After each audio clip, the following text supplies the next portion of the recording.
Hello everyone, welcome to 3ddesignacademy.com. In this lesson, I'm going to show you guys how to use the snap functions.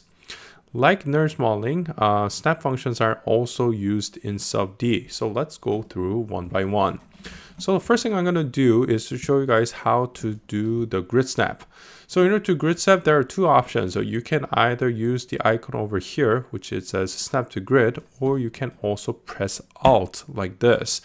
So let's say I create a box, SubD box like this, and you'll see that there is a pivot over here at the center. So I'm just going to move it like this, and I'm just going to move this one to the grid. So in order to, when you want to snap it, what you're going to do is you're going to, first of all, Control Shift middle mouse button to move like this.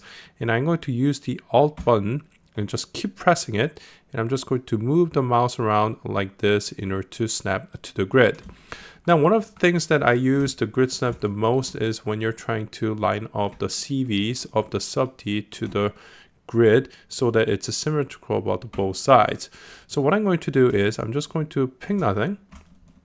I'm just going to say pick vertex over here. I'm just going to swipe across everything, and I'm going to say move, and I'm going to use Alt to the grid snap, and I'm going to restrict the movement by using my right mouse button like this.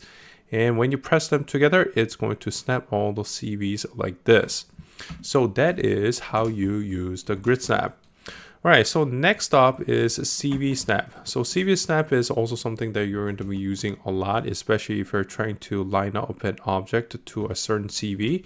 So let's say you want to move this one over here to the corner like this. What you can do is you can use Control Shift move like this, and instead of using Alt, you're going to press on Control, and you're going to just move, use your left mouse button to snap it like this. All right, so next up is curve snap. Now, in order to use the curve snap, so let's say you have created a curve like this and you want to snap it along this curve. What you can do is you can press Control and Alt together. So I'm just going to, while this is already picked, I'm going to say Control Shift move. I'm going to press down Control Alt and Control and Alt together.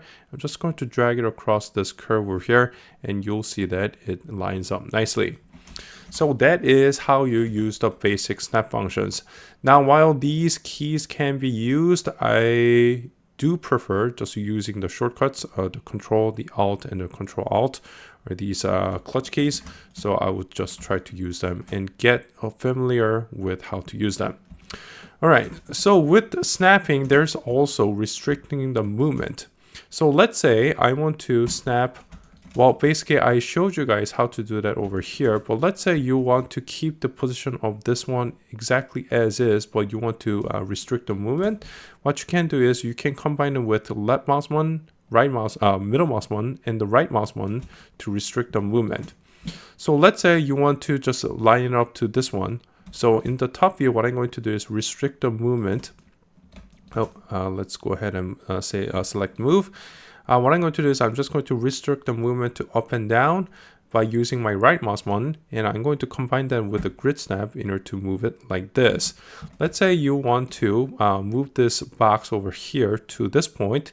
What I'm going to do is I'm just going to restrict the movement using my middle mouse button and by pressing Control in order to CV snap like this.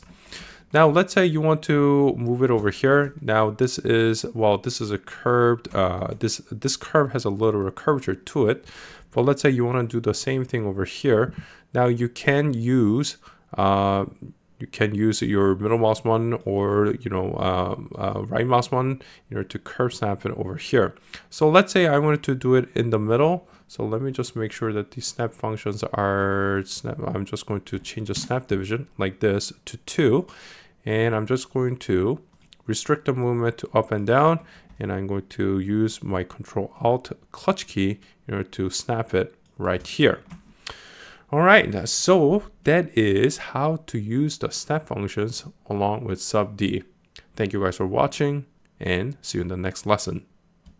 Want to learn Autodesk Alias and digital sculpting? Then become a member at 3ddesignacademy.com, where you'll find hundreds of video tutorials ranging from basics, including curve creations, intermediate level tutorials such as this wheel, all the way to Class A modeling of the entire car exterior.